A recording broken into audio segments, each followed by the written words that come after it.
Hey oh guys, it's me again. Yeah, I noticed the last video I did was getting up for 16 or 17 minutes and I don't edit my videos anymore. So rather than putting the three beers together on the previous video, I decided to cut it there on those two and do the last one separately. So the last one I'm going to be doing is the Master Pint Pale Ale Kit. Again, 1.6 kilos. And again to this one I added 500 grams of dark brown sugar and 500 grams of Muntons Beer Kit Enhancer. And as I said in the previous video, Muntons Beer Kit Enhancer, to the best of my knowledge, is 50% DME, 50% X. So again, I did this one to 22 litres. The OG was 1043. The FG was slightly higher on this one, 004, but still shockingly low compared to what we're normally used to. And that gave me an ABV of 5.1%. So the lager was 5.4 and this was 5.1, slightly higher than what I wanted and than what I expected. Purely down to the yeast, guys, not the amount of sugar I put into them. I'd love to know what friggin' yeast. I mean, I have a suspicion it's something like bread yeast, to be quite honest with you, because that's the only other time I've seen gravity drop that low is when I used bread yeast for brewing cider. Back when we all started out first. So yeah, Pale Ale Kit, that's the green label, yep. So we'll pour this out now. See, out of the three, the best hiss is off this one.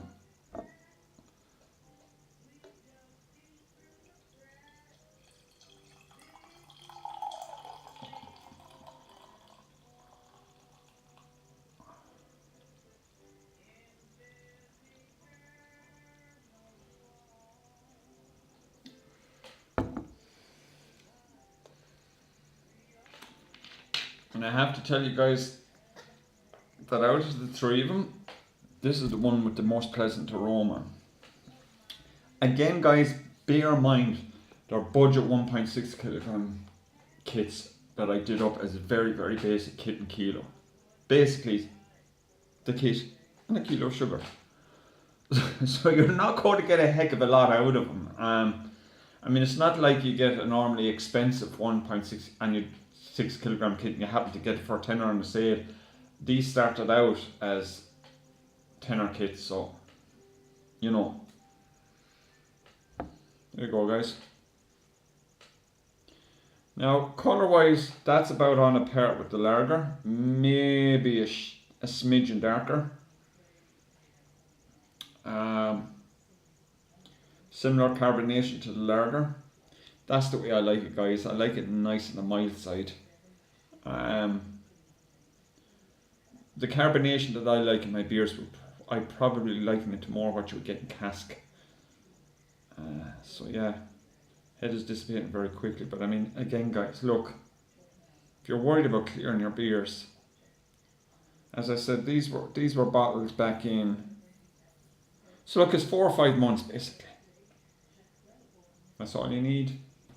Now, of course, if I had a shit ton of hops in it might be a different matter. So we're going for smell. And again, there's that aroma. I'm thinking with the lager and the pale ale in particular, I did use 500 grams of dark brown sugar in both of those, and I reckon that's where I reckon the aroma and flavour I'm getting off these beers is a kickback. I reckon the aroma and the flavour that I'm getting off the lager and the pale ale kit are a kickback from the molasses and the dark brown sugar. But it smells quite, I don't know, I can't put my finger on it. It smells very pleasant. It's launcher.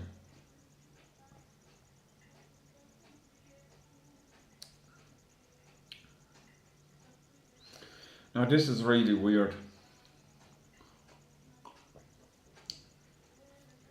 This actually tastes like a malty beer, which is fucking with my head because it really shouldn't taste like much.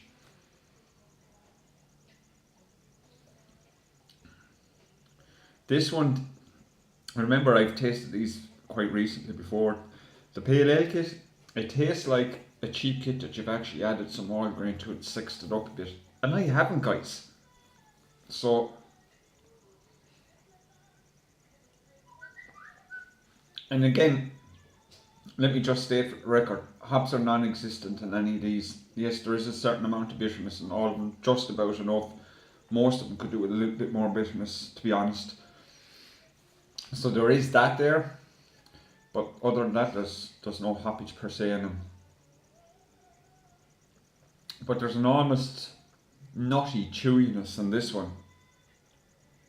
That's actually very, very pleasant. I mean, as a basic 1.6 kilogram kit with kitnkilo, wow. I mean, pale ale here, 5.1. The lager I did in the previous video, 5.4. They certainly don't taste as plus 5% beer, so yeah. Very, very, very. That's the one I'm most impressed with. If impressed is the correct word to use when you're doing cheap kits like that. So I'll just recap, guys. The Master Pint Lager, 1.6 kilogram kit, 500 grams dark brown sugar, 500 grams Muntons beer enhancer, 5.4% ABV. Wouldn't do that one again, with the caveat that I might use it as the base for a beer that maybe called for 50% Pilsner or lager malt and 50% something else. I might throw that kit in there if I wanted to do an extract version, possibly. But I wouldn't brew it up on its own again. It's not really worth it, even at a tenner. Master Pint Pale Ale kit, which is the one I'm drinking now at the moment, 1.6 kilogram again.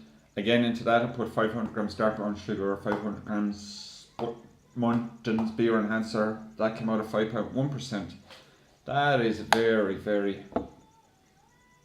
pleasant drinking beer. I reckon, I mean, even look at that.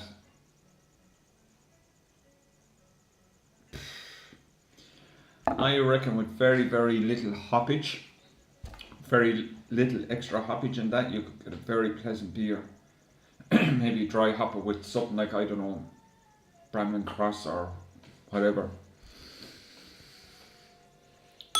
That one I would recommend you trying.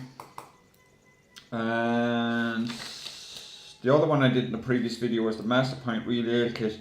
Again, I will put that on the Master Pint Real Ale kit. I will put on a pair with this one, the Pale Ale kit, but Pale Ale kit does have the edge over it a little bit.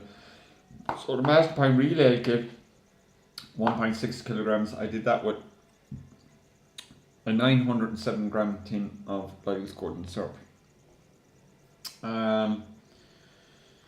Yeah, it was that came out of about 4.7% ABV, so more what I was looking. The Lyle's Golden Syrup, it was my first time using it to brew beer, was on that kit. It does work. However, I do think using the dark brown sugar does add a little bit extra to it, so I'm kind of sorry with this one I didn't go half syrup, half dark brown sugar. But maybe the next time. So that's it anyway, guys. I'm going to try and keep this one relatively short. Sorry, there's not much else I can say about any of those three beers. Being what they are, being that I did them up as cheap and as unadulterated as possible. Lager kit, wouldn't do it again, except if I was using it as the base for Frankenstein brew. The Pale Ale, I would definitely do it again, and the Real Ale, I would definitely do it again. And the Pale Ale and Real Ale, I reckon with very little extra, let me think, maybe throw in a kilo of steeping grains, maybe a kilo of Vienna malt into both of those, and maybe 50 grams of a dry hop into both of those. I reckon you're quite pleasant beer, and like that's only going to add. I mean, if you already have a sack of Vienna malt, and if you already have a packet of, say, East Kent Gordons or something, you're only going to add a couple of quid at most. But that's about as far as I would go with these kits. I wouldn't go throwing hops and malts at them, because really, there's such a thing as budget kits that you can do fantastic beers with. by adding bits to them. But then you get budget kits that, you know, it's not really worth your while throwing a shit ton of stuff at them, and you should just do them up as a kitnkilo. The Master Pint Lager kit is definitely one of those. So, but the real ale and the pale ale, I'm kind of sorry now, because I actually had 100 grams of Citra there. I'm kind of sorry now that the pale ale that I didn't dry hop that with some Citra, because I reckon that would have really kicked it up a notch.